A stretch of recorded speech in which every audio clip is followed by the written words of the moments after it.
신앙 고백하심으로 새벽기도 시작하겠습니다. 나는 전능하신 아버지 하나님, 천지의 창조주를 믿습니다. 나는 그의 유일하신 아들 우리 주 예수 그리스도를 믿습니다. 그는 성령으로 잉태되어 동정녀 마리아께서 나시고 본디오 빌라도에게 고난을 받아 십자가에 못 박혀 죽으시고 장사된 지 사흘 만에 죽은 자 가운데서 다시 살아나셨으며 하늘에 오르셔 전능하신 아버지 하나님 우편에 앉아 계시다가 거기로부터 살아있는 자와 죽은 자를 심판하러 오십니다. 나는 성령을 믿으며 거룩한 공교회와 성도의 교제와 죄를 용서받은 것과 몸의 부활과 영생을 믿습니다. 아멘. 히브리서 10장 26절, 27절 봉독하겠습니다. 우리가 진리를 아는 지식을 받은 후 짐짓죄를 범한 적 다시 속지 않은 제사가 없고 오직 무서운 마음으로 심판을 기다리는 것과 대적하는 자를 태울 명렬한 불만 있으리라. 아멘. 자, 하나님의 얻은 말씀이 다 중요하고 다 귀한 말씀인데 이제 히브리서 8장, 9장, 10장 마무리 되어지면서 정말 히브리 저자는 로마서 버금가도로 참 믿음에 대해서, 은혜에 대해서, 구원에 대해서, 속죄에 대해서 잘 설명되어져 있는 것이 히브리서예요. 구약에 보면은 천사 사건이 있어서 혹시 천사의 우월성 문제 잘 해결하죠? 때로는 모세의 우월성. 모세는 뭐예요? 집 지은 하인으로서 순종했다고 그러죠? 예수는 하나님의 집 맡은 아들로서 충성했다고 그러죠? 또, 구약에 나타난 네인이 있죠, 네인. 제사장. 또 그런 문제를 얼마나 잘 설명했는지 예수 그리스도는 멜기세덱의 반차. 무슨 말이에요? 아브라함이 믿음의 조상이잖아요. 아브라함이 믿음의 조상이다 보니까 오늘날도 유대인들, 히브리인들 있죠? 우리는 아브라함의 자손이야. 그렇게 아브라함이 진짜 믿음의 행실은 하지 않고 그냥 입으로 속으로만 우리가 아브라함의 손자다, 아브라함의 자녀다, 아브라함의 후손이다, 그런 믿음을 갖고 있었어요. 아브라함이 높느냐, 예수 그리스도가 높느냐, 아브라함이 구원을 주느냐, 예수 그리스도가 구원을 주느냐, 이런 측면에서 또 아브라함이 누구에게 복 받았어요? 멜기세덱에게. 그러면 예수 그리스도는 누구예요? 멜기세덱의 반열에서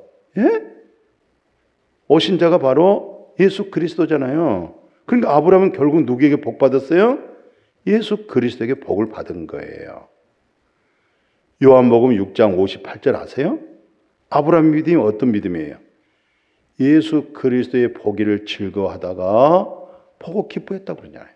결국 아브라함의 믿음은 예수 그리스도를 믿는 믿음이었어요. 결국 아브라함이 축복받은 거 멜기세덱으로부터 복을 받은 거예요. 멜기세덱의 반차를 쫓아 이 땅에 오신 분이 바로 누구예요? 그분이 예수 그리스도예요. 또 우리 한번 또 생각해 보십시다. 구약에 다 네이족 있죠? 제사장 있죠? 아론의 후손 대제사장들 있죠? 그런데 실상 아브라함이 누구에게 11조 드렸어요? 아브라함이 누구에게 무릎 꿇었어요? 멜기세덱에게 무릎 꿇었잖아요. 11조를 누구한테 드렸어요? 아브라함이 멜기세덱에게 드렸잖아요.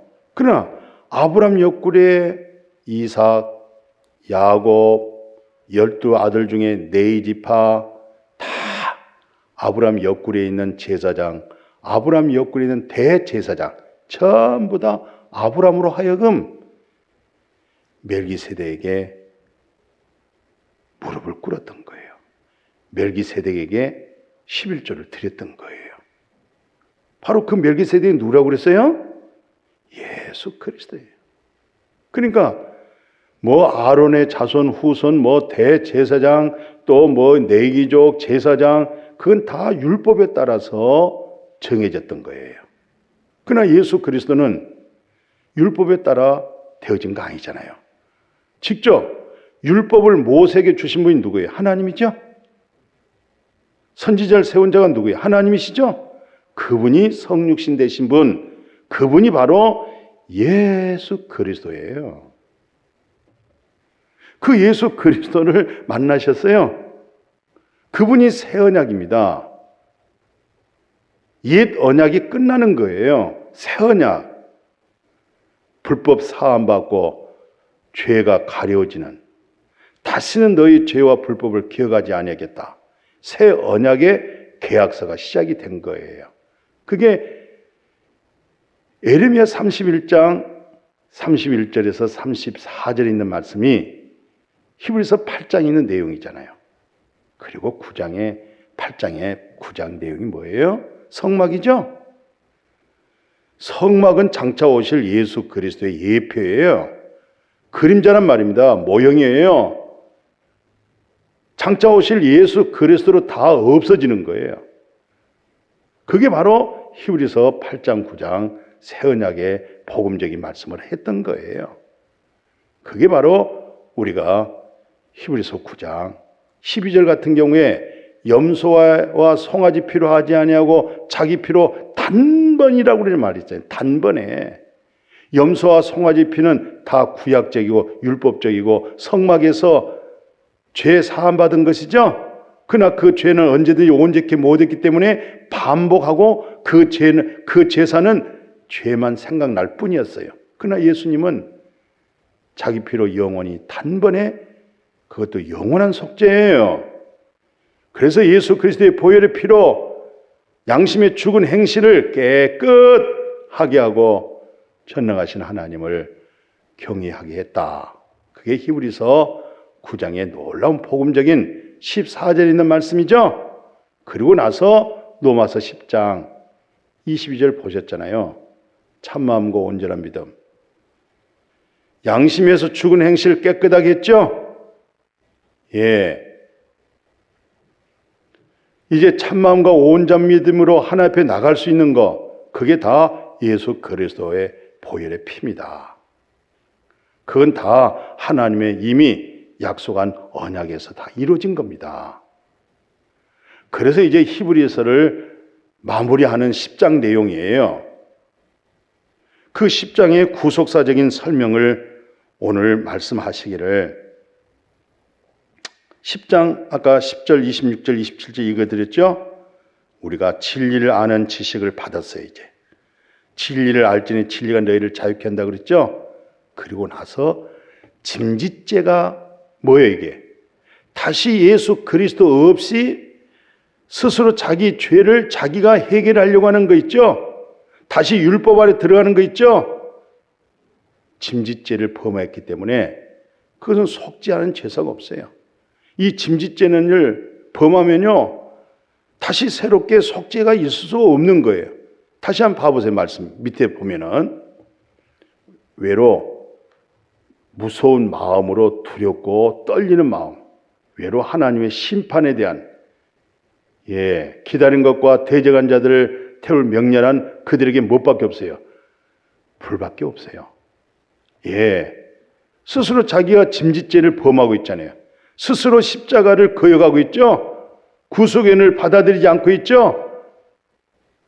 그런 믿음은요 두렵고 무서운 마음밖에 없어요. 혹시 그렇게 무서워하고 두려운 마음의 믿음으로 갖고 있으세요? 그건 짐짓죄를 범하고 있는 거예요. 예수 그리스도 안에서 그리스도의 진리를 통해서 죄와 사망에서 해방을 받으시고 예수 안에 있는 자에게 죄의 정함이 없는 로마서 8장 1절 아시잖아요. 그것도 모자라서 생명된 성령의 법이 당신의 죄, 당신의 허물과 죄는 뭐예요? 사망이죠?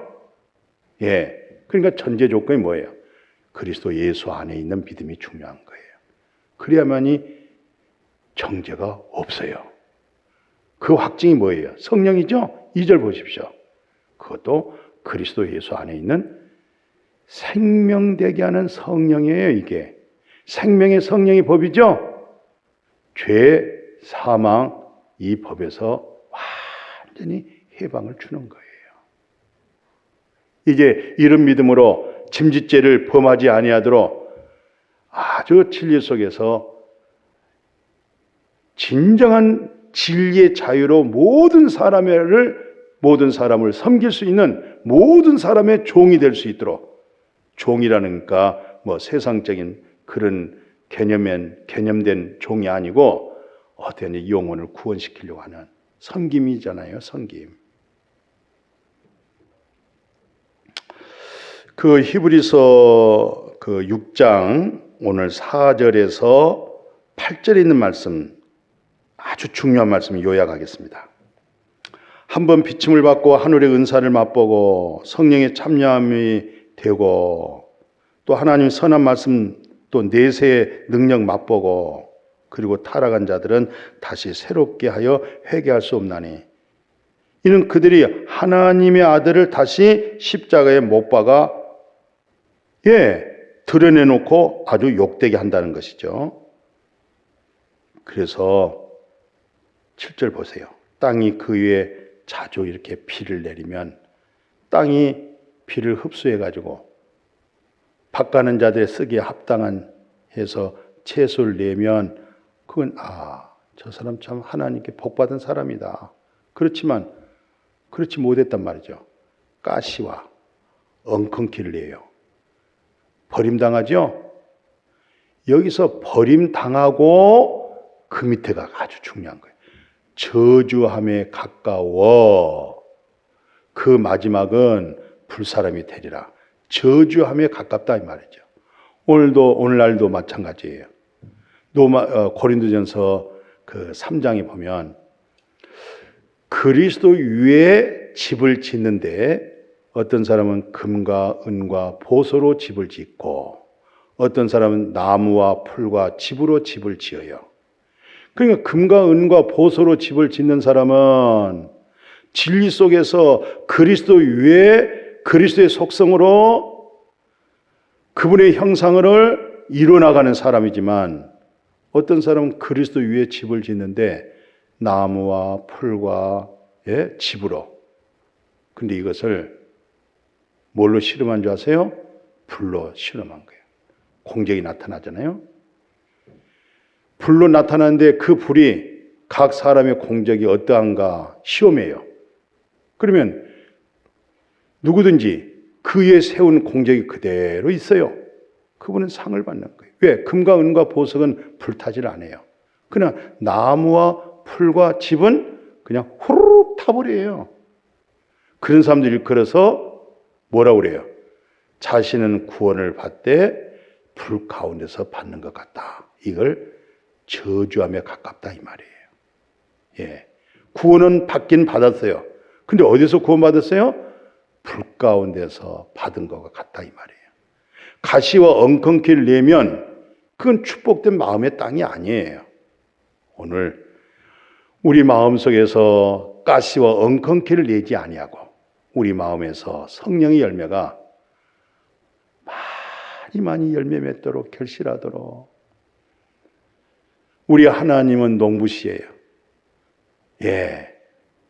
우리를 아름답게 빌어주고 필요에 적절하게 말씀 주시고 성령으로 새롭게 하시고 이렇게 해서 농부 되신 하나님께로 하여금 좋은 열매를 맺어드릴 수 있는 여러분과 제가 되어지기를 주님의 이름으로 축복합니다.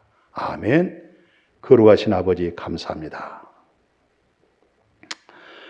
짐짓죄를 범하지 아니하도록 날마다 때마다 예수 그리스도의 보혈의 피로 씻음받고